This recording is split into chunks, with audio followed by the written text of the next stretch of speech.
ABP আনন্দ এগিয়ে থাকে এগিয়ে রাখে। And also to, as a second feature, attend to the need of the health sector.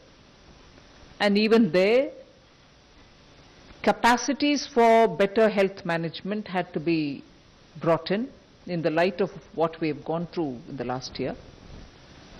And therefore, capacity building in health has taken a very big place in the budget.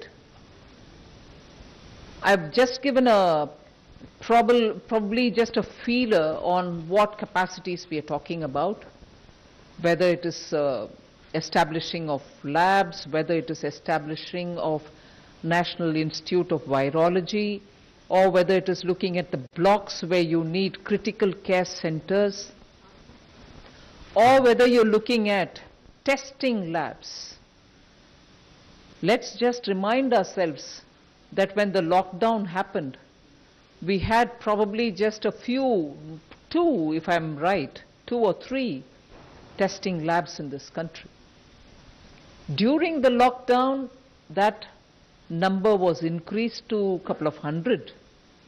Now, therefore, one of the things that we've aimed here is testing labs, Institute of Virology, aspirational districts having better health care.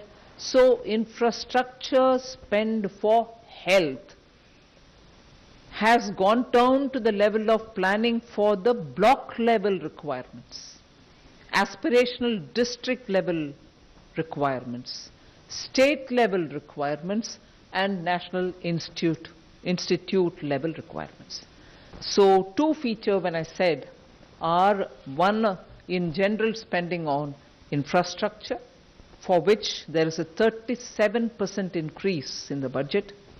5,45,000 crores is what we are giving for this year. And health, it was also something which received something like 94,000 crores in BE of this year, has gone to 223 lakh crores. So you find big numbers in health, big numbers in infrastructure. But this doesn't really mean that we've ignored agriculture, where there too we have placed emphasis. I've increased, as I read it out in the budget, the allocation for NABARD for being able to send more credit through to the farmers.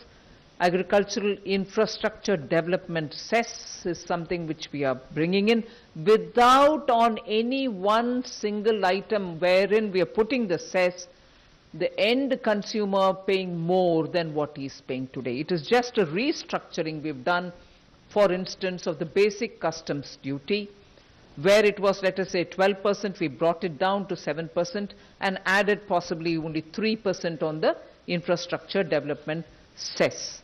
End of the day, the consumer has ended up paying that much only or less.